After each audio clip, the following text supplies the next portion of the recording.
evening on this Saturday, the 20th day of January 2024. I hope you are doing well. Welcome to Newswatch and Hope TV, the station where you look and live. I'm Tess Njenga, and our sign language interpreter is Monica Achieng. Let's kick off. President William Ruto has today graced the swearing-in ceremony of President Felix Tshisekedi in Kinshasa, Congo.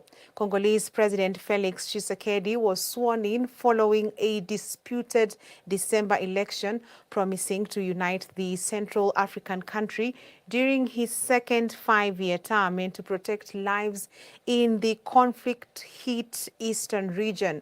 Congo's Constitutional Court earlier this month rejected a petition by an opposition candidate to annul the election. The court ruled that malpractice allegations were unfounded and that Tshisekedi secured a majority of votes cast. Opposition candidates asked their supporters to protest the president's inauguration, though there were no signs of protests in the capital, Kinshasa, today. Also in attendance was former President Uhuru Kenyatta.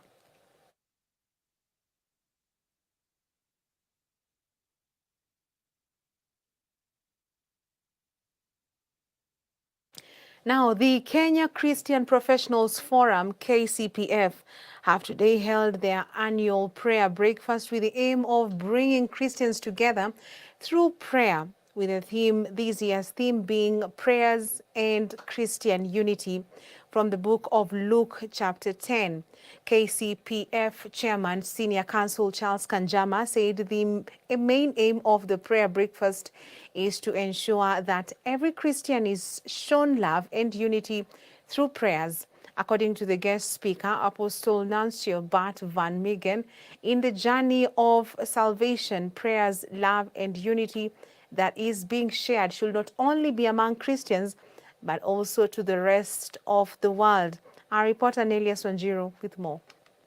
And you cannot pray for families unless you know the person seated next to you. The ecumenical prayer breakfast held at Consolata Shrine here in Nairobi was organized by the Kenya Christian Professionals Forum, KCPF, led by the chairman, Senior Counsel Charles Kanjama. And we also come to reflect on what are our New Year resolutions, what are our goals and our targets in the workplace, what can we do to accomplish those goals in the year ahead. We've taken the theme for this year's prayer breakfast from the theme for the Week of Prayer for Christian Unity 2024. It is on your programs. You shall love the Lord your God, and you shall love your neighbor as yourself. Addressing the congregants, the guest speaker, Apostle Nuncio Bart Van Meegen, emphasized on prayers, love, and unity among the Christians, adding that this love should be spread worldwide, regardless of their denominations.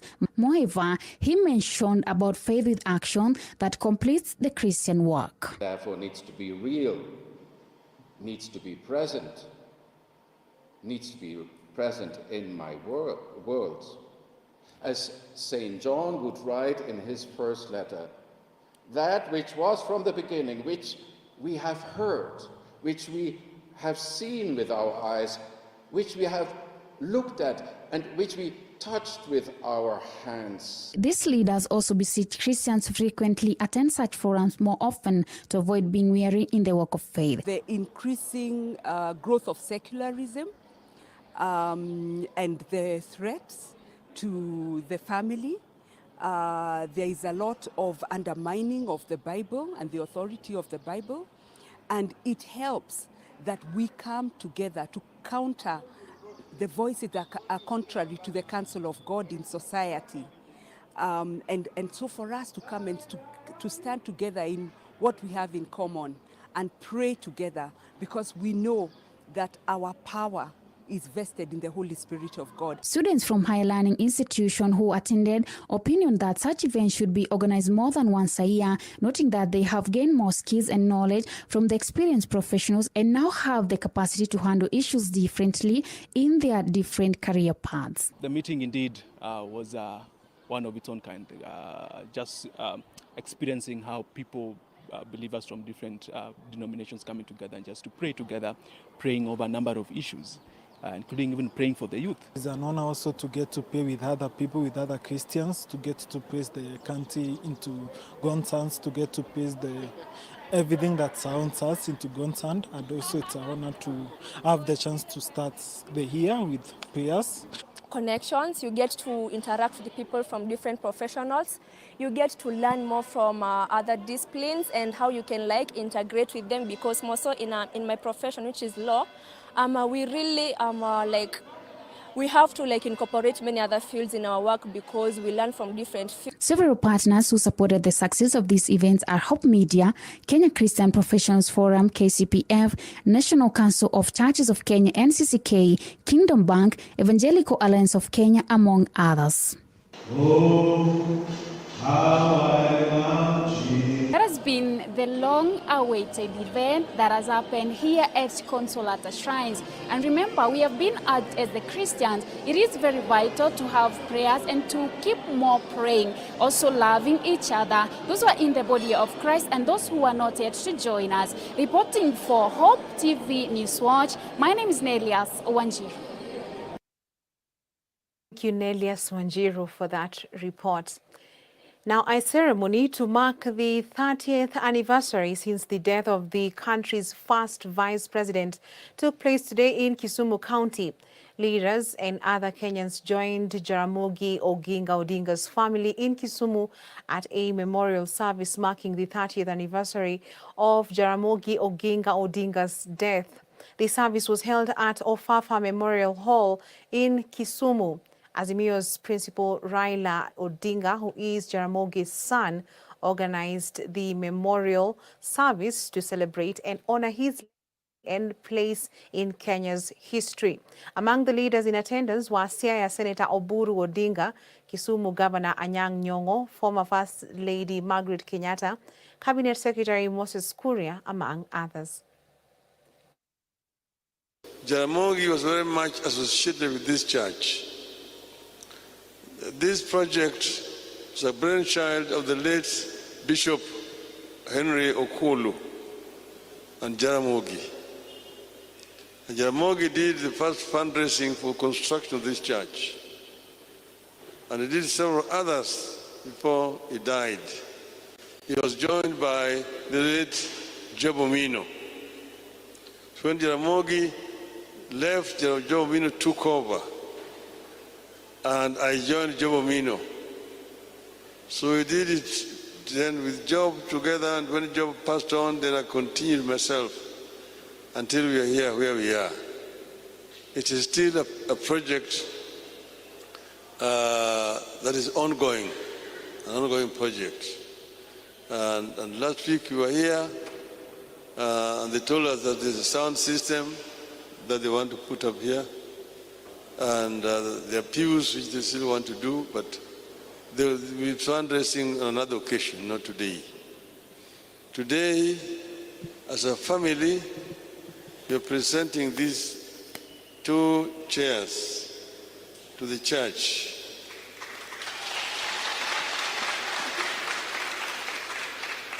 On top of all that, we are also adding to the church a contribution here of 200,000 shillings.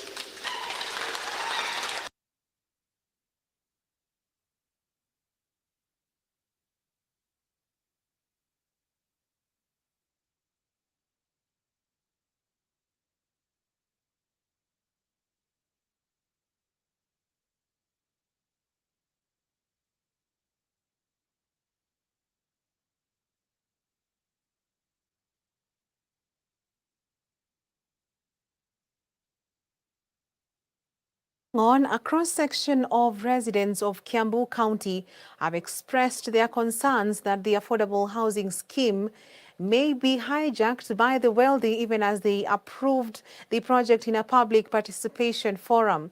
During a meeting with members of the Parliamentary Housing Committee at the St. Francis of Assisi Catholic Church Hall in Ruiru Sub-County, locals said the government should put in place measures to ensure that only the medium and low-income earners, commonly known as mama bogas and hustlers, get the houses. They cast fears that the houses may be sold to people with deep pockets or well-connected individuals, leaving out those who deserve. The forum was attended by various interest groups from Ruiru, Juja, and Thika sub-counties. Sisi ni wale watu wenye wanaekagwa kwa mabasi. Tuende tukafanya nini? Tukashangilia ama namna gani? Tunaenda kupitisha. Haya, kama ni Nairobi, sisi tulikuwa Nairobi juzi. Sisi tulibebo na mahuru bado tukisema tunataka nyumba yetu. Nyumba yetu ama namna gani? Na hiyo nyumba tunaihitaji zaidi. Na support hiyo project hata phase 2 bado ikuje.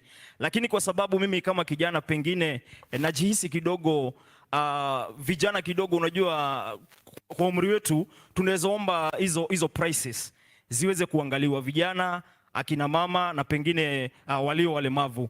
Wale subcontractors wale najua wale naweza pigia simu hapa ni 7 wale ni wenu, lakini kila wako wodi tofauti.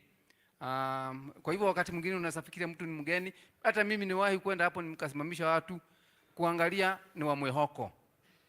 Na Mwehoko ni kwetu. Kwa nini Mwehoko ni kwa kina nani? Hata sisi tulisikia affordable houses, tukafikiria mtaanza na wale hawana manyumba. Lakini kuna watu wanaongea hawasikatwa mshahara kwa sababu wako na nyumba 5. Na ndio wanatukodesha. Sasa hivi tena wachukue hiyo affordable houses, tena wakodeshe. And even if those complaints are not part of this law-making process, it is also complaints that we can also urge or recommend to the State Department to include them in their regulations. Transport Cabinet Secretary Kipchumba Murkomen has officially launched the Nairobi Expressway Haile Selassie Exit Road, which has been under construction for 5 months. The Haile Selassie exit zone consists of 5 lanes that are intended to help ease traffic congestion between Capital Center and the Haile Selassie roundabout. The new expressway exit is set to facilitate easy access to Nairobi CBD, Upper Hill and Ngong Road. The Transport Cabinet Secretary said the new road would ease access to many government offices. And I just want to congratulate the Nairobi Expressway itself, led by the Moja Express, for the good job they have done to make sure that they construct this exit within 5 months. This is commendable. It's a job well done. As you can see, the exits are 5, making it possible for us to handle the traffic that comes to the CBD.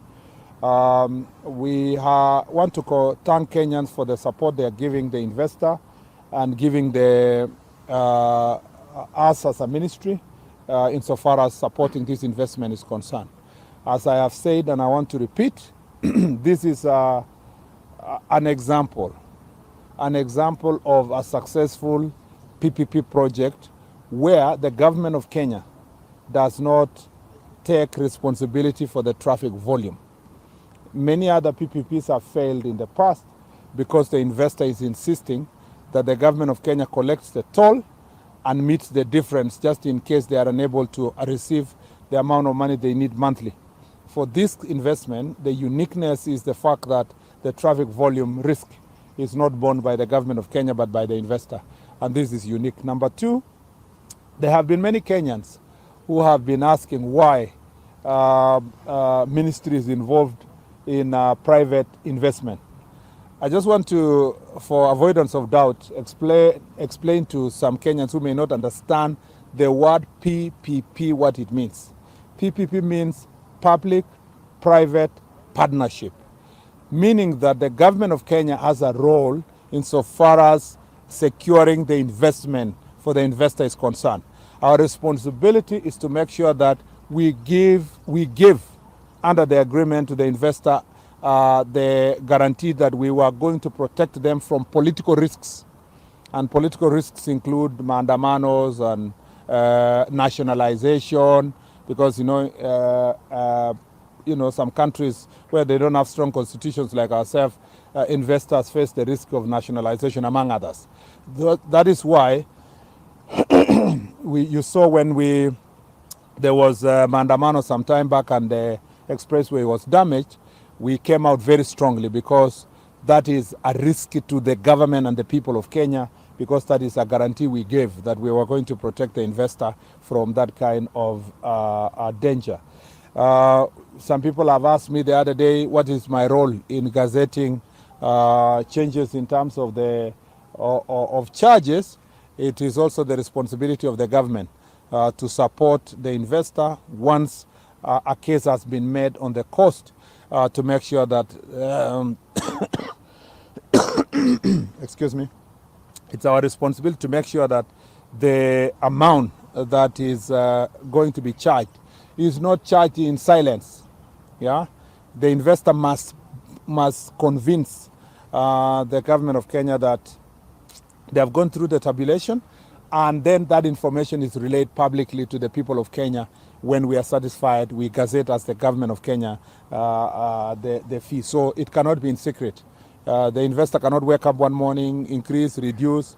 It has to be, we have a working relationship of how that information is relayed to the public. And that's why you see we are working closely with the investors in that regard. So I want to assure you that we will continue supporting the Moja Express, and we are also continuing to support other investors who are coming to build new investments under PPP. For avoidance of doubt, we are currently exploring possibilities of constructing another expressway to Kiambu Road through a PPP project like this. We hope that the feasibility studies will be completed soon, and we hope that investors will be willing to do so. You know that I have seen many Kenyans, and I have heard their cry insofar as Rironi, Naivasha, Nakuru, Mau Summit Road is concerned. As you know, we had an investor who had expressed interest, and we had made great progress, but unfortunately we could not agree on the traffic volume risk because the government of Kenya was not willing to put extra money on top of it. As a result, we are working on a disengagement process to make sure that we agree on what we are going to do, and hopefully we can get an investor who is going to take the complete risk that comes with the traffic risk, just in case they are not going to meet the volumes. I can assure the people of Kenya that in the fullness of time, Rironi Mau Summit Road is going to be having an investor, and we are going to dual the road and toll it, and we are going to also provide for the people of Kenya an alternative route they are going to use in the same route that goes to Mau Summit. So we are confident that we are on track as a ministry and as a country. We are moving at a very good pace, and as I promised the people of Kenya, because of the challenges we have with finances, the future of Kenya roads is in this manner that expressway has been done. That future is in PPP, and that's how best we are going to deliver better infrastructure in future. Asanteni sana. Unless any of you... Well, on that note, let us take a short break on Newswatch tonight. We have plenty more coming up.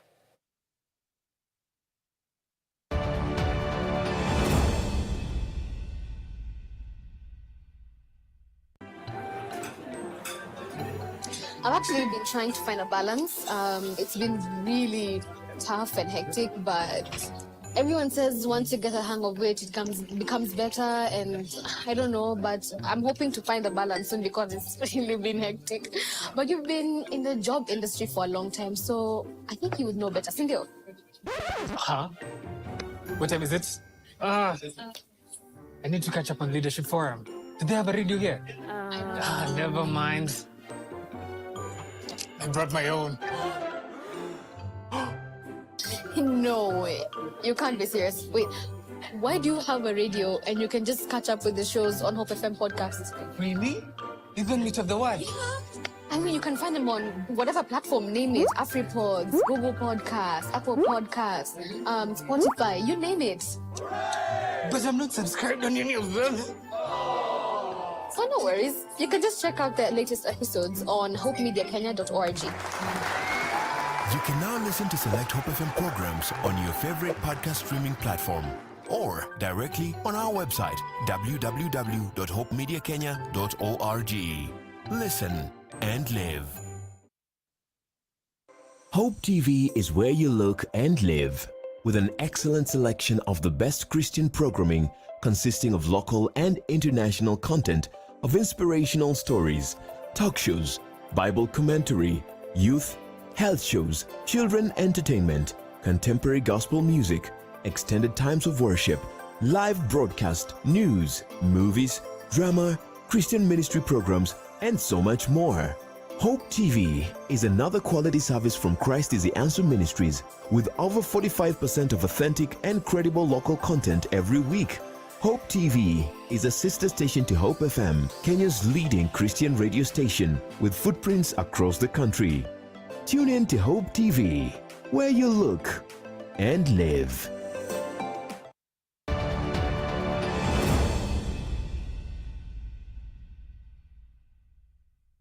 Very warm welcome back. Now, officials from the West Pokot County Union of Teachers have strongly condemned the unjust expulsion of teachers from schools due to poor performance in national exams, terming the actions as disrespectful and uncalled for. The union officials expressed their concern over the escalating incidents. West Pokot County NAT Secretary Martin Sembelo led the charge, highlighting the inappropriate nature of removing teachers solely based on exam results. He emphasized that teachers diligently perform their duties and poor results should not lead to invasive measures against them. Sembelo voiced his concerns about individuals allegedly incited by politicians ambushing schools and intimidating both teachers and school heads over academic outcomes. We want also to condemn some sponsors. I'm not saying all of them. But some sponsors are interfering with the running of our institutions. We have this particular issue of saying, sponsors coming out to say that so and so are not from my church, so and so are not from my denominations. We want to state as a Kenya National Union of Teachers, teachers are employed by the Teacher Service Commission to teach every school in Kenya where she or he is qualified to teach. Yes. The teachers of Kenya are not employed to teach specific schools. We are entitled to teach in every school. Neither the sponsors do not have their teachers. The teachers are employed by the Kenya government. So we want to urge those sponsors who are interfering with our schools that leave that particular work to the Teacher Service Commission. We only consult you. The Teacher Service Commission just consult you for any way forward. So, in West Pokot also, we have this particular scenario. We have seen some sponsors interfering with our schools. We want to urge them to cease from that. Let us channel our grievances to the right direction. Still on education matters, the dreams of many students who sat for their national exams last year hoping to continue with their high school studies are at the verge of being shattered due to lack of fees and poor living conditions in the village of Machinjoni in Kimilili. According to some of the parents interviewed, many students in the area got satisfactory grades, but due to poverty, most of them have not joined secondary schools. These students are now calling on the government to intervene and help fund their education. Salome na Masaka, nilifanya class 2022. Nikaenda interview ya scholarship ya Equity, akaniambia atanilipia, lakini sijui iliendaje hata kulipa. Nikakaa shule hadi form 2 second term, ndo akaanza kuniambia eti hakuna lipi, nikaanza kurudishwa nyumbani. Nilipata alama 404 na nilito shule ya Friends School Kamsinga, lakini school fees sijapata bado.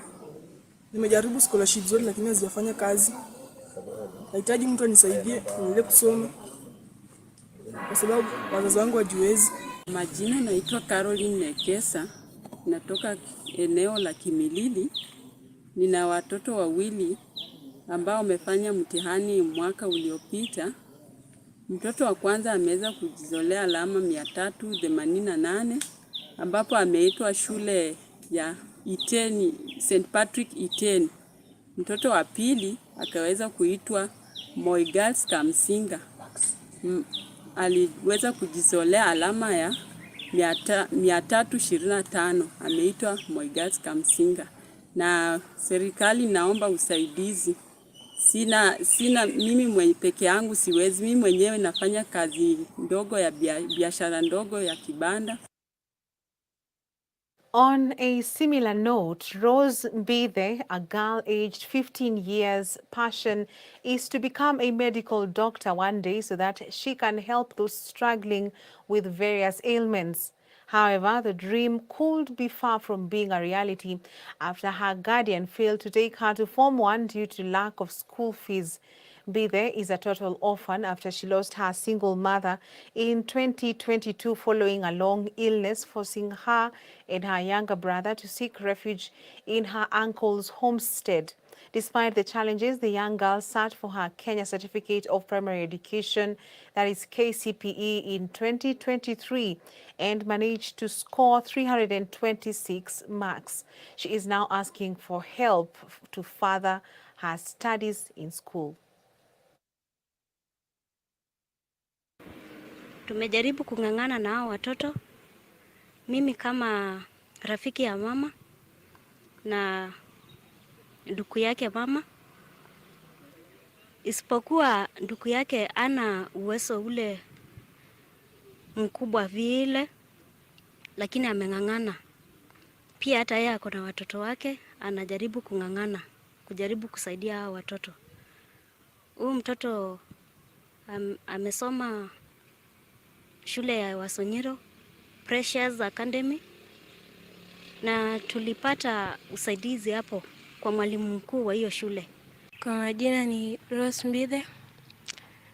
Nilifanya mtihani wa KCPE na nikapata marks 326, lakini sikuweza kupata pesa ya kunipeleka secondary.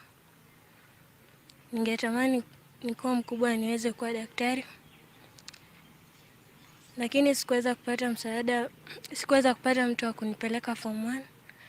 Nilikuwa naomba msaidizi wenu kama mnaweza nisaidia, kwa sababu ningetaka kutimiza lengo langu la kuwa daktari. Niliweza kuitoa shule ya Suswa Girls, lakini sikuweza kupata mtu wa kunisaidia.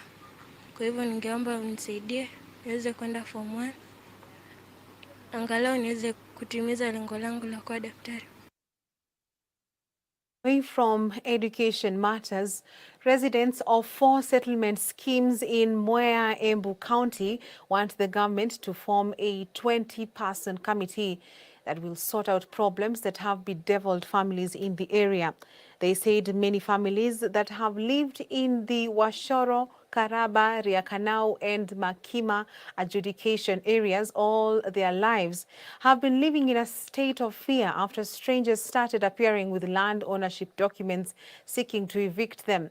They said the land problems in the 4 schemes are getting more complex as the population grows, adding that it was time the government found a way in which those living on the land without documents and those with documents but no physical presence on the ground can all be accommodated to end conflicts. Serikali na kuuliza jameni, kama mko sure ya kwamba hawa pia ni wakaaji na ni wananchi watukufu na wanapenda amani, mbona mnawapiganisha? Maneno ya watu kutoka nje wanakuja na title kwa mtu, wanamwambia ati shamba ni yao na hatumjui na aishi hapa. Na watu wa kutoka nje ni wanasumbua watu sana. Hata wakati tuko na mazishi unakuta mtu anaambiwa hata shika mtu yake kwa sababu shamba ana title wako kwao. Sisi hatuko kwetu, tunakaa ni kama ndege. Hatuna mahali ya kukaa. Tunataka tu isuluhishwe once and for all. Isiwe ni tu ya kupiga siasa. Mwanasiasa akikuja anasema mambo ya shamba, kila wakati mambo ya shamba. Tunaomba serikali ya Kenya under Ruto, tafadhali, hii mambo itengenezwe na njia ile ambaye ni ya sheria. Yes. Sheria la kwanza, public participation ifanywe. Correct. Sheria ya pili, kuwe na utaratibu. Correct. Ya tatu, ni nani anaishi kwa shamba. Correct. Ya nne, ni nani ako na ile karatasi ako na title deed. Nimemolewa nyumba niliona watu walikuja wakamomoa hiyo nyumba zangu, nyumba 10. Sasa kumomolewa nikachangaa nitaenda wapi. Nimelala nje wiki moja. Lakini sasa mimi najaribu kujenga na niko na shida.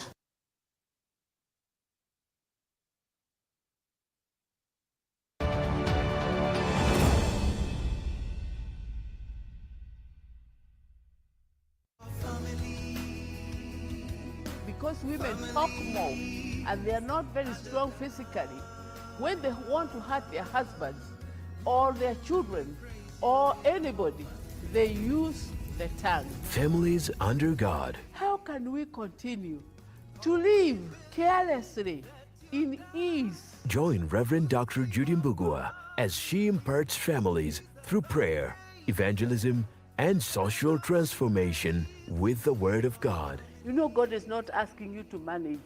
He's asking you to be available. Amen. And He will make you able and capable. Families under God, only on Hope TV.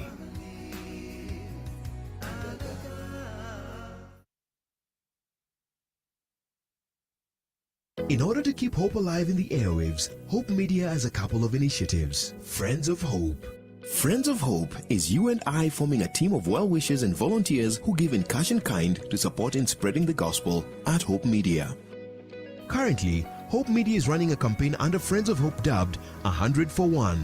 Through the campaign, Hope Media is asking Hope FM and Hope TV listeners and viewers to give just 100 shillings in order to reach one more soul with the message of hope and the gospel. Engage with us on our social media platforms at Hope FM Live and at Hope TV Kenya. Kuwa rafiki mso leo.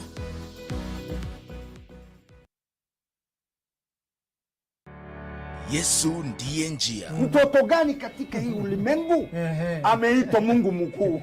Nasema akasema audhu billahi. Hata leo usisema audhu billahi, tafadhali usikize. Yesu ndiye njia. Uchambuzi wa masuala tata katika Biblia na vitabu vingine vya kidini. No, we don't believe that Christ was crucified. Christ was taken right to heaven by 4 angels, 4 archangels. Kama Muhammad ndiye alikuwa wa kwanza kuleta dini ya Kiislamu na alikuja after Jesus, sasa inawezekanaje Ibrahimu awe Muislamu, Musa awe Muislamu? Yesu ndiye njia. Jadala wa moja kwa moja kati ya walimu wa Kikristu na dini zingine. Wanasema Mwenyezi Mungu ana mtoto. Jambo hilo wanasema limeleta jambo ambalo linachukiza. Siri ya Mungu ambaye Mungu amejidhihirisha katika mili. Hii yote ni ukafiri. Mmefanya makosa makubwa sana kusema kwamba Isa ibn Maryam ni Mungu wa pili na Allah ambaye ameumba mbingu na ardhi mkasema ni Mungu wa tatu. Yesu ndiye njia. Jumamosi kuanzia saa 1:30 jioni. Treasure Hunt. Treasure Hunt on Hope TV. We bring you great content for boys and girls in this new season of Treasure Hunt. Kisha tashimba shambani. In Proverbs and Ecclesiastes, He is our wisdom. In Songs of Solomon, He is our lover and bridegroom. Yay! Treasure Hunt, Saturdays at 9 a.m. only on Hope TV.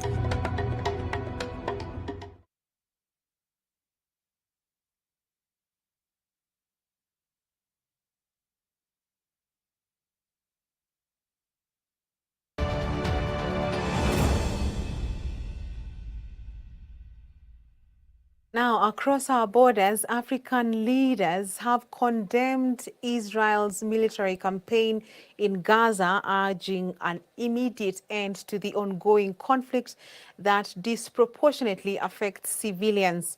The criticism was during a conference in Uganda hosted by the Non-Alignment Movement, NAM, a coalition of 120 states that do not align formally with any major power bloc.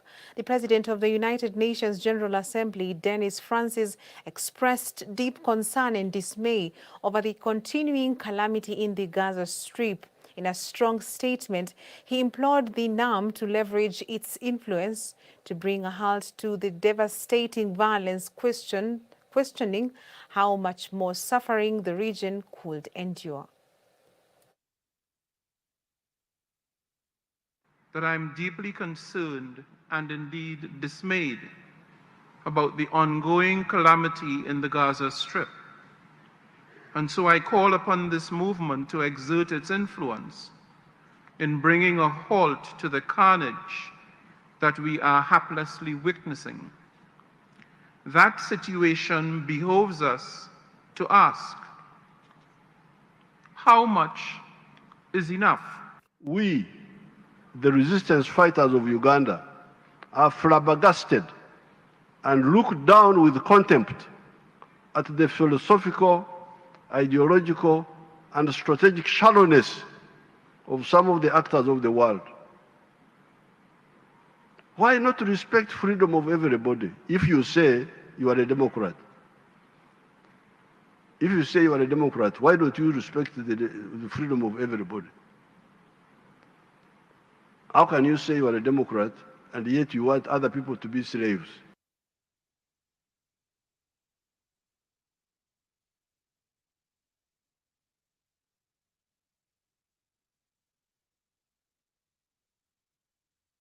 And in a bid to prevent the escalating tensions between Ethiopia and Somalia from spiraling into a full-blown war, the African Union's Peace and Security Council (PSC) has deployed former Nigerian President Olusegun Obasanjo for negotiation efforts. The dangerous strain in relations between the two neighboring countries emerged after the secessionist region of Somaliland signed an agreement with Ethiopia on January 1st, granting the latter control over a maritime port and a military base on the Red Sea. Last week, Somalia declared its readiness to go to war.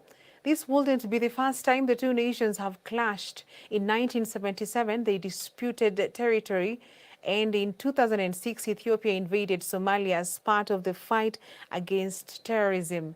By allowing Ethiopia access to its territory, Somaliland hopes to gain recognition for its status as an independent state, a claim it has asserted since 1991 when it broke away from the voluntary union of 1960 with Somalia.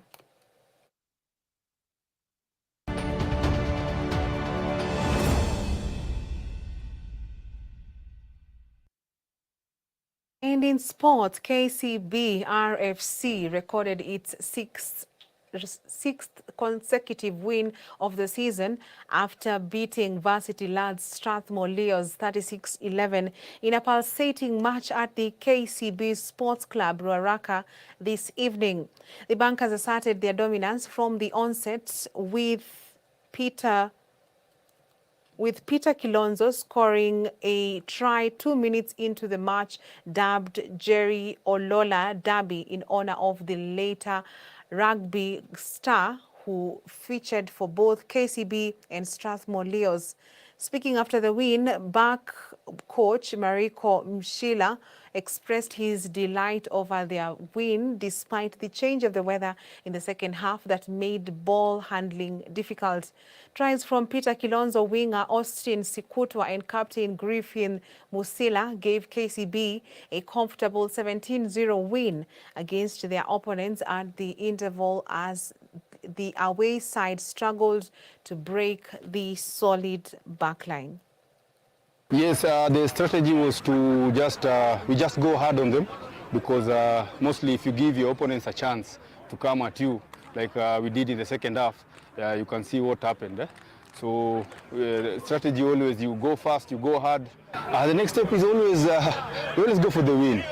Yeah, we are going to go hard. We appreciate all our opponents. We've been building it for quite some time, and we are seeing the fruits starting to show now. With every game, you have different strategies. One game at a time, as usual. 5 out of 5 is good. Kudos to the boys. But yeah, we look on to the next one now from actually tomorrow. And with that, we have come to the end of Newswatch tonight. On behalf of the whole team, thank you for watching.